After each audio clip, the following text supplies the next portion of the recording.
এই movie lovers, আমরা Godzilla king of the monster মুভিতে দেখেছিলাম গডজিলা গিডোরাকে হারিয়ে সবাইকে বাঁচিয়ে সকল মনস্টারদের রাজা হয়ে উঠেছিল। অপরদিকে কং স্কাল আইল্যান্ডের বাসিন্দাদের স্ক্রাল ক্রাউলার্সদের হাত থেকে বাঁচিয়ে হয়ে উঠেছিল সেখানকার রাজা। কিন্তু যদি এই দুই মনস্টারদের রাজা একে অপরের মুখোমুখি হয় তাহলে কেমন হবে? তারা কি পারবে একে অপরকে রাজা হিসাবে মেনে নিতে? সেই রকমই একটা কাহিনী নিয়ে তৈরি মুভির গল্প আজ আমি এক্সপ্লেন করব, যার নাম গডজিলা ভার্সেস কং। আর এটা মনস্টারভার্সের 4 নাম্বার মুভি, যেটা রিলিজ হয়েছিল 2021 সালে। তাহলে আর কথা না বাড়িয়ে জানা যাক গডজিলা ভার্সেস কং মুভির কাহিনী। শুরুতেই বলে দিই, এই মুভির কাহিনী গডজিলা কিং অফ দ্য মনস্টারের 5 বছর পর থেকে শুরু হচ্ছে। তো মুভির শুরুতেই আমাদের দেখানো হয় স্কাল আইল্যান্ডের কোনো একটা জায়গার দৃশ্য, যেখানে ঘুমাচ্ছিল আমাদের কং। তারপর সে ঘুম থেকে উঠে একটা লম্বা হাই তুলে পেছন চুলকে ঝর্ণার জলে ফ্রেশ হয়ে নেয়। এরপর একটা বাচ্চা মেয়েকে আমরা কং এর কাছে আসতে দেখি, যার নাম জিয়া। এবং জিয়া কথা বলতে বা কানে শুনতে পায় না, তবে আমরা বুঝতে পারি কং ওকে ভালোবাসে এবং এরা একে অপরের ভাষা বোঝে। তারপর কং একটা গাছ ভেঙে সেটাকে ধারালো করে আকাশের দিকে ছুঁড়ে মারে এবং সেটা গিয়ে উপরের একটা স্ক্রিনে ঢুকে যায়। মানে এই জায়গাটা পুরোপুরি স্কাল আইল্যান্ড নয়, মোনার্কের তৈরি একটা আর্টিফিশিয়াল বে, যেখানে রাখা হয়েছে কংকে। আর আমরা গডজিলা কিং অফ দ্য মনস্টারেই দেখেছিলাম যে মোনার্ক প্রতিটি বড় মনস্টারের গতিবিধির উপর নজর রাখার জন্য একটা আউটপোস্ট বানিয়েছে এবং কং এর জন্য বানানো হয়েছে 236 নাম্বার আউটপোস্ট। আর এই আউটপোস্টের ইনচার্জ হলেন ডক্টর অ্যান্ড্রিউস। আর জিয়া নামক এই বাচ্চা মেয়েটা হলো স্ক্রাল আইল্যান্ডের সেই উপজাতি বা আদিবাসী সম্প্রদায়ের শেষ জীবিত সদস্য। এবং একটা বড় ঝড়ের কারণে স্কাল আইল্যান্ডে সেই উপজাতি সম্প্রদায় পুরোপুরি নিশ্চিহ্ন হয়ে গেছে, আর এখন সেটা কংয়েরও বসবাসের অযোগ্য। তাই কংকে এই বেসে রাখা হয়েছে এবং জিয়াকেও দেখভালের দায়িত্ব নিয়েছে ডক্টর অ্যান্ড্রিউস। তবে ডক্টর অ্যান্ড্রিউস বুঝে যায় যে এই বেসে কংকে বেশি দিন রাখা সম্ভব নয়। তখন তার সহকারী বলে যে কংকে তাহলে আলাদা জায়গায় নিয়ে যেতে হবে। কিন্তু ডক্টর অ্যান্ড্রিউস জানায় যে এই দ্বীপই কংকে সুরক্ষিত রাখতে পেরেছে। এর বাইরে বেরোলে গডজিলা কংয়ের অস্তিত্বের কথা জেনে যাবে, আর তারপর সে কংকে মারতে আসবে, কারণ প্রাচীন লোককথা অনুযায়ী এরা একে অপরের চরম শত্রু। ফলে এদের মধ্যে আবার টাইটান ওয়ার শুরু হয়ে যেতে পারে। এর পরের সিনে আমরা দেখি বার্নি হাইজ নামক একটা লোককে, যার একটা নিজস্ব ভিডিও ব্লগ বা পডকাস্ট চ্যানেল আছে, যেখানে সে অ্যাপেক্স কোম্পানির কোনো একটা গোপন তথ্য ফাঁস করে দেবার কথা বলে। আর এই অ্যাপেক্স কোম্পানিও অনেকটাই মোনার্কের মতো, তবে এদের উদ্দেশ্য নিজেদের স্বার্থ সিদ্ধি করা।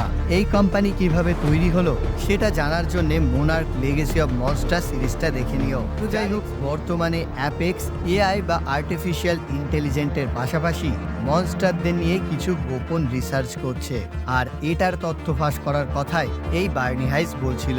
এবং বর্তমানে অ্যাপেক্সের ইনচার্জ হলো ডক্টর ওয়াল্টার সিমন্স। আর এই বার্নি অ্যাপেক্সের প্রাক্তন কর্মী ছিল, তাই সে অ্যাপেক্সের একটা ল্যাবে ঢোকে। তারপর সে চালাকি করে একটা কন্ট্রোল রুম টাইপ জায়গায় চলে আসে। সে সেখানকার কম্পিউটারের সমস্ত তথ্য ওর পেন ড্রাইভে কপি করে নিতে থাকে। কিন্তু তখনই একটা অ্যালার্ম বেজে ওঠে। আসলে কাছাকাছি মনস্টার হামলা হয়েছে, তারই সংকেত অ্যালার্ম হচ্ছে এটা। এবং দেখা যায় সেই মনস্টারটা হলো গডজিলা। আর তারপর আমরা দেখি গডজিলা সেখানে উপস্থিত হয়ে প্রচুর ধ্বংসলীলা চালাচ্ছে। আর তার ফলেই অ্যাপেক্সের একটা বিল্ডিং ভেঙে বার্নি একটা অদ্ভুত যন্ত্র টাইপ দেখতে পায়। আর যারা জানে না তাদের বলে দিই, এই যন্ত্রটা হলো অর্কা, যার ফ্রিকোয়েন্সির সাহায্যে বড় বড় মনস্টারদের দূরে সরানো যায় এবং ডাকাও যায়। তবে গডজিলা কিং অফ দ্য মনস্টারে যেমন অর্কা আমরা দেখেছিলাম, এটা সেই রকম না। এটা হলো মোনার্ক লেগেসি অফ মনস্টার সিরিজে দেখানো অর্কাটার মতো, যেটা অ্যাপেক্সের কাছে কিভাবে এলো সেটা আমরা ওই সিরিজের শেষেই জেনেছি। তো যাই হোক, পরদিন খবরের কাগজে গডজিলার আক্রমণের নিউজ দেখানো হয়, কারণ সবাই ভাবে গডজিলা হচ্ছে রক্ষাকর্তা। তাই সে আচমকা কেন আক্রমণ করছে সেই নিয়েই নানান প্রশ্ন উঠছে। আর অ্যাপেক্সের ইনচার্জ ওয়াল্টার সিমন্স মিডিয়াকে বলে যে গডজিলা গডজিলা কোনোদিনই মানবজাতির রক্ষাকর্তা ছিল না। সে মানবজাতির জন্য ক্ষতিকারক, তাই ওকে মারতেই হবে। এবং অ্যাপেক্সের কাছে সেই পদ্ধতি আছে, শুধু তার সবার সাহায্য চাই। তার পরের সিনে আমরা দেখি মোনার্ক রিলিফ ক্যাম্পের দৃশ্য, যেখানে কিং অফ দ্য মনস্টারের সেই ম্যাডিসনকে দেখতে পায়। সে তার বাবা মার্ক রাসেলের কাছে যায় এবং তাকে বলে যে গডজিলা কোনোদিনই এরকম হামলা করে না, তাকে কেউ ভোরকে তাকে দিয়ে হামলা করিয়েছে। এবং জানা যায় ম্যাডিসন বার্নির সেই পডকাস্ট ভিডিও দেখেছে, আর তার ফলেই ওর সন্দেহ হচ্ছে যে অ্যাপেক্স ইচ্ছা করেই গডজিলাকে ভোরকে হামলা করিয়েছে এবং এরপর ওকে মারার দায়িত্ব নিয়ে নিজেদের কোম্পানিকে আরো বড় করে তুলবে। মানে এক কথায় এটা পুরোপুরি অ্যাপেক্সের চাল। কিন্তু ডক্টর রাসেল এমার কথায় বিশ্বাস করতে চায় না এবং সে এমাকে এসবের থেকে দূরে থাকতে বলে। তার পরের সিনে ডক্টর নেথান লিন নামের একজন বিজ্ঞানীকে আমরা দেখতে পাই এবং সে একজন প্রাক্তন মোনার্ক বিজ্ঞানী। আর তার কাছে এসে পৌঁছায় আগের দেখা সেই ওয়াল্টার সিমন্স এবং তার সাথে আছে অ্যাপেক্সের চিফ টেকনোলজি অফিসার রেন সেরিজাভা। গডজিলার আগের মুভিতে আমরা যে ডক্টর সেরিজাভাকে দেখেছিলাম এ হলো তারই ছেলে। তো যাই হোক, ওরা জানায় যে ওরা বিশেষ দরকারে নেথানের কাছে এসেছে। আসলে নেথান হলো আর্থ নিয়ে নিজের একটা থিসিস বানিয়ে বই লিখেছে, আর মোনার্ক সিরিজেই হলো আর্থ সম্পর্কে আমরা জানতে পারি। তবুও সংক্ষেপে বলে দিই, হলো আর্থ হলো পৃথিবীর মধ্যে বা পৃথিবীর অপর প্রান্তে থাকা একটা এমন দুনিয়া যেখানে পৃথিবীর মতোই একটা আলাদা রকম ইকোসিস্টেম আছে, তবে এটা বড় বড় টাইটান বা মনস্টারদের বাসস্থান। এবং অ্যাপেক্স এই হলো আর্থের মেন পাওয়ার সোর্সের সন্ধান পেয়েছে, আর এটা যদি কোনো রকম ভাবে নেওয়া সক্ষম হয় তাহলে এর সাহায্যে গডজিলার চেয়েও শক্তিশালী টাইটান বানানো সম্ভব হবে, যা সহজেই গডজিলাকে মারতে পারবে। আর তাই ওয়াল্টাররা এসেছে এটা খোঁজার কাজে নেথানের সাহায্য নিতে। তবে নেথান না বলে দেয়, কারণ এই হলো আর্থে প্রবেশের পর সেখানকার রিভার্স গ্র্যাভিটির কারণে ওর ভাই মারা গিয়েছিল। তবে ওয়াল্টার ওকে জানায় যে অ্যাপেক্স এমন একটা যান বানিয়েছে যার সাহায্যে রিভার্স গ্র্যাভিটি ভেদ করে খুব সহজেই হলো আর্থে প্রবেশ করা সম্ভব। আর এটা শুনে নেথান রাজি হয় এবং সে বলে ওই পাওয়ার ফোর্স খুঁজে বের করার কাজ খুবই কঠিন, তবে কাজটা সহজ হতে পারে যদি আমরা কোনো টাইটানের সাহায্য নিই। আর এই কাজে সাহায্য করার মতন টাইটান হলো কং, এবং কং তখনই হেল্প করবে যখন তার দেখভালের দায়িত্বে থাকা ডক্টর অ্যান্ড্রেস রাজি হবে। তার পরের সিনে দেখা যায় নেথান ডক্টর অ্যান্ড্রিজের কাছে আসে, মানে যে আউটপোস্টে কং আছে সেখানে, এবং সে ডক্টর অ্যান্ড্রিজকে ওর উদ্দেশ্য সম্পর্কে বলে। তবে ডক্টর অ্যান্ড্রিজ জানায় যে কংকে এখান থেকে বার করলেই গডজিলা ওকে মারতে আসবে। তখন নেথান বলে যে এখানে কংকে বেশি দিন রাখা সম্ভব নয়, আর হলো আর্থ হচ্ছে কংয়ের আসল বাসস্থান, তাই ওকে সেখানে নিয়ে গেলে ও নিজের বাসস্থানও পেয়ে যাবে এবং তার ফলে আমাদেরও লাভ হবে। আর এসব শুনে ডক্টর অ্যান্ড্রিউস রাজি হয়ে যায়। তারপর দেখা যায় বিশাল বড় জাহাজে কংকে অজ্ঞান করে নিয়ে যাওয়া হচ্ছে আন্টার্কটিকায়, কারণ সেখানেই হলো আর্থে প্রবেশ করার রাস্তা আছে। এরপর জাহাজেই আমরা মা সিমন্স নামের একজন মহিলাকে দেখি, যে এই ওয়াল্টার সিমন্সের মেয়ে, আর এই হচ্ছে এই হলো আর্থ মিশনের হেড। তারপর আমরা দেখি জাহাজে কং অশান্ত হয়ে ওঠে। তখন জিয়া ওর কাছে আসে এবং পেছন পেছন ডক্টর অ্যান্ড্রিজও চলে আসে এবং জিয়ার মাধ্যমে ওরা কংকে বোঝায় যে তাকে আসলে তার বাসস্থানেই নিয়ে যাওয়া হচ্ছে। এরপর অপরদিকে আমরা দেখি ম্যাডিসন ওর বাবার কথায় থামেনি। সে ওর এক বন্ধু জসকে সাথে নিয়ে বেরিয়ে পড়ে বার্নির কাছে যাওয়ার উদ্দেশ্যে। তারপর অবশেষে ওরা বার্নির সন্ধান পেয়ে যায় এবং বার্নি ম্যাডিসনের সাথে কথা বলতে রাজি হয়, কারণ সে জানে যে ম্যাডিসনের ফ্যামিলি মোনার্কের সাথে যুক্ত। তারপর ওরা সিদ্ধান্ত নেয় যে ওরা মিলিতভাবে অ্যাপেক্সের পর্দাফাঁস করবে এবং গডজিলাকে নির্দোষ প্রমাণ করবে। অন্যদিকে দেখা যায় কংকে যে জাহাজে করে নিয়ে যাওয়া হচ্ছিল সেখানে আচমকা চলে আসে গডজিলা, মানে কং এর কথা সে জানতে পেরেছে, আর তারপরই সে জাহাজগুলোতে অ্যাটাক করে এবং এরপরই সে কং এর উপরেও অ্যাটাক করে, আর যার ফলে শুরু হয় গডজিলা বনাম কং এর লড়াই। এরপর দুজনের হ্যান্ড টু হ্যান্ড ফাইট শুরু হয়, তবে কং জলে পড়ে যায়, আর এরই সুযোগ নিয়ে গডজিলা ওকে আহত করে তোলে, যে কারণে কং গডজিলার কাছে হেরে যেতে থাকে। এরপর ওকে সাহায্য করার জন্য গডজিলার উপর মিসাইল দিয়ে অ্যাটাক করা হয়, ফলে কং কোনো রকম ভাবে জাহাজের উপরে উঠতে পারে। আর তারপর গডজিলা ভাবে যে কং হয়তো মারা গেছে, তাই সে চলে যায়। এরপর অন্যদিকে দেখা যায় ম্যাডিসনরা অ্যাপেক্সের সেই ধ্বংস হয়ে যাওয়া ল্যাবে গিয়ে উপস্থিত হয়েছে, যেখানে গডজিলা শুরুতে অ্যাটাক করেছিল। তবে এবার আর বার্নি সেই অর্কা ডিভাইসটা সেখানে দেখতে পায় না। তারপর ওরা ওখানে একটা লিফটের সন্ধান পায় এবং সেই লিফটে করে ওরা সাব লেভেল 33-তে গিয়ে পৌঁছায়, যেখানে গিয়ে তারা দেখে অ্যাপেক্সের গোপন সব টেকনোলজি। তারপর কারোর আসার শব্দ শুনতে পেয়ে ওরা লুকাবার জন্য সামনেই থাকা একটা বড় ঘরের মধ্যে ঢুকে পড়ে এবং ভেতরে ঢুকে দেখে যে ওখানে অনেকগুলো বড় বড় ডিম, যেগুলো স্ক্রাল ক্রাউলার্সদের ডিম। মানে অ্যাপেক্স আবার কোনো রকম ভাবে স্ক্রাল ক্রাউলার্সদের ডিম তৈরি করেছে, কিন্তু কি উদ্দেশ্যে তা এখন জানা যায় না। তারপরই রুমের দরজাটা বন্ধ হয়ে যায় এবং দেখা যায় যে সেটা কোনো রুম নয়, একটা বড় আধুনিক কন্টেনার চেম্বার টাইপ, যেটাকে তুলে নিয়ে যাওয়া হচ্ছে অ্যাপেক্সের হংকং এর হেডকোয়ার্টারে। আর ম্যাডিসনরা এর মধ্যেই বন্দী হয়ে থাকে। অন্যদিকে দেখা যায় সমুদ্রপথ ত্যাগ করে অনেকগুলো হেলিকপ্টার করে কংকে অবশেষে আনা হয় আন্টার্কটিকায়, যেখানে হলো আর্থে যাবার রাস্তা। তারপর সেখানে কংয়ের জ্ঞান ফেরে এবং সে জিয়ার সামনে যায়। ডক্টর অ্যান্ড্রেজের নির্দেশে জিয়া কংকে হলো আর্থের রাস্তা দেখিয়ে বলে যে ওটা তোমার বাড়ি যাওয়ার রাস্তা, কিন্তু কং তবুও যেতে রাজি হয় না। তখন নেথান বলে যে কংকে বলো হলো আর্থে কংয়ের প্রজাতির বাকিরা রয়েছে, আর হতে পারে তাদের মধ্যে কংয়ের বংশধরও আছে। যদিও এটা সত্যি কি মিথ্যা সেটা ওরাও জানে না, তবুও কংকে যেতে রাজি করানোর জন্য এটা বলতেই হবে এবং জিয়া সেটাই করে। আর এটা শুনেই কং যেতে রাজি হয়ে যায় এবং তারপরই সে হলো আর্থে যাওয়া শুরু করে। আর পেছন পেছন অ্যাপেক্সের সেই বিশেষ ধরনের যান নিয়ে বাকিরা ওকে অনুসরণ করতে থাকে। তারপর কিছুটা গিয়ে ওরা হলো আর্থে যাবার পোর্টালে প্রবেশ করে, ফলে এরপরই সবকিছু রিভার্স হয়ে যায় এবং শেষমেশ ওরা হলো আর্থে প্রবেশ করতে সক্ষম হয়।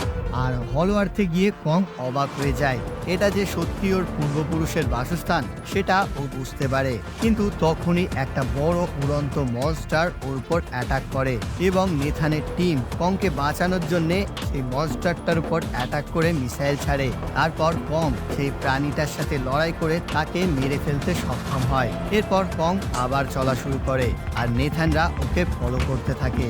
অন্যদিকে দেখা যায় ম্যাডিসনদের সেই কন্টেনার হংকং এর হেডকোয়ার্টারে এসে গেছে, আর সেখানে গিয়ে ওরা বুঝতে পারে ওয়াল্টার সিমন্স আর অ্যাপেক্সের আসল উদ্দেশ্য।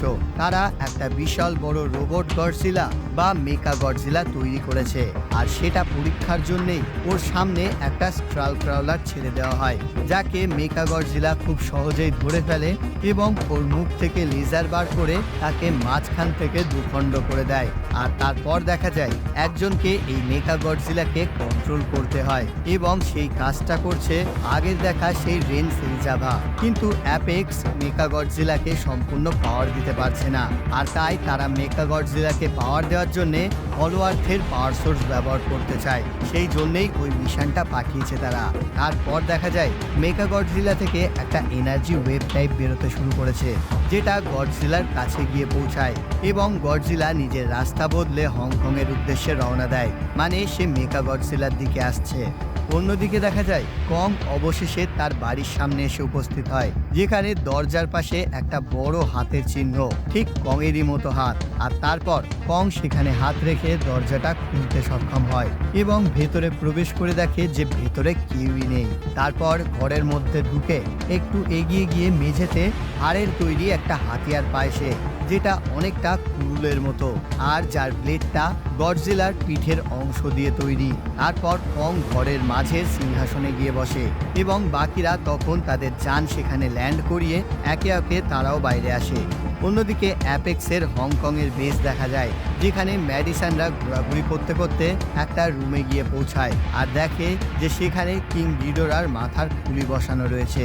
Godzilla king of the monster মুভির শেষে গিডোরার একটা মাথা পাওয়া গিয়েছিল, আর সেটা অ্যাপেক্স জোগাড় করতে সক্ষম হয় এবং দেখা যায় গিডোরার খুলির সাথে প্রচুর তার জড়ানো, আর খুলির মধ্যে রয়েছে ডক্টর রেন সেরিজাভা, যে কিনা এখান থেকেই মেকা গডজিলাকে কন্ট্রোল করছে। মানে মেকা গডজিলাকে চালাতে তারা গিডোরার খুলির সাহায্য নিচ্ছে। আর তখনই বাইরে দেখা যায় মেকা গডজিলা সিগন্যাল পেয়ে হংকং এ গডজিলা এসে উপস্থিত হয়ে গেছে। অন্যদিকে কং দেখে ওর হাতিয়ার আচমকা জ্বলজ্বল করছে। তারপর সেটা মেঝেই নির্দেশিত একটা বিশেষ স্থানে রাখার পর গোটা ঘর সেরকম জ্বলজ্বল করে ওঠে। মানে এটাই হলো হলো আর্থের সেই এনার্জি সোর্স। এবং তখনই ওয়াল্টার সিমন্সের মেয়ে মায়া সিমন্স সেই এনার্জি সোর্সের কিছু স্যাম্পেল নেওয়া শুরু করে, যেটা দেখে ডক্টর অ্যান্ড্রুজ ওকে বারণ করে, কিন্তু তবুও মায়া ওর কথা শুনে না। তারপর সে স্যাম্পেল নিয়ে অ্যাপেক্সের হেডকোয়ার্টারে পাঠায়, যেটা ওরা ওখান থেকে ডাউনলোড করে নেয়। তখনই অন্যদিকে ওয়াল্টার সেই স্যাম্পেলের এনার্জি পেয়ে সেটাকে ওর মেকা গডজিলাতে দিতে বলে।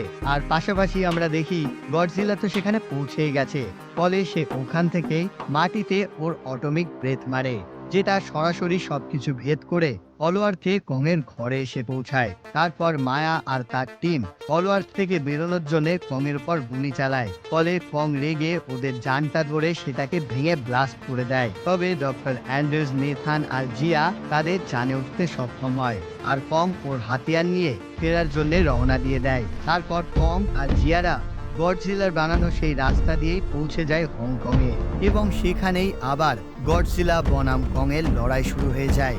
এবং এবারের লড়াইটা বেশ অনেকক্ষণ ধরে চলতে থাকে, এবং দুই বড় টাইটানের এই বিধ্বংসী লড়াই বলে বোঝানো মুশকিল। তবে গডজিলার কাছে কং আবারও হেরে যেতে থাকে, এবং শেষমেশ সে গডজিলার কাছে হার মেনে নেয়, আর তাই গডজিলা কংকে ছেড়ে দেয়, আর আহত কং অজ্ঞান হয়ে পড়ে যায়।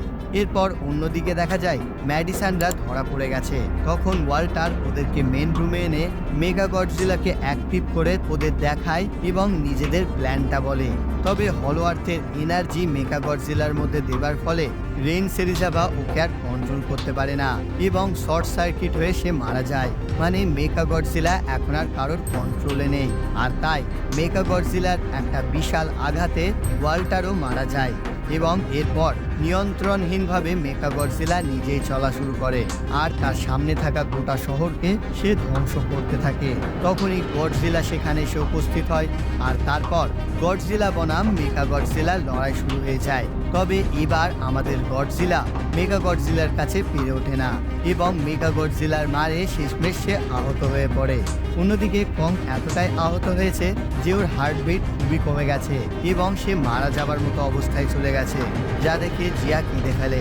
তখন নেথান অ্যাপেক্সে সেই যানটা নিয়ে কংয়ের বুকের উপরে রাখে, এবং সেটাকে সেলফ ডিস্ট্রয় মোডে রেখে সেখান থেকে পালিয়ে যায়। আর তারপর সেটা ব্লাস্ট হয়, যার ঝটকায় কং আবার চাঙ্গা হয়ে ওঠে।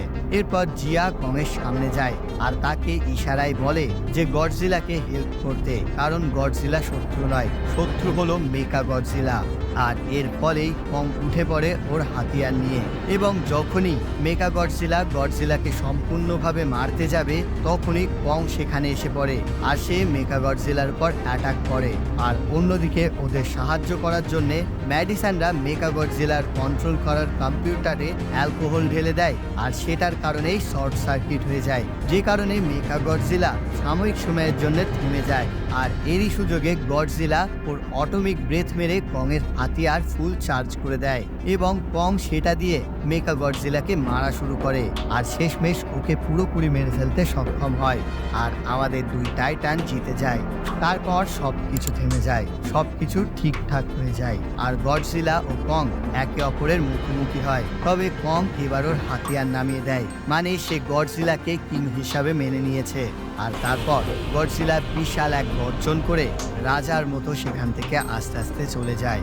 এরপর কংকে হলো আর্থে ফেরত পাঠানো হয়, যেখানে মোনার্ক ওর গতিবিধির উপর নজর রাখে, আর কং বেশ আনন্দে সেখানে ঘুরে বেড়াতে থাকে।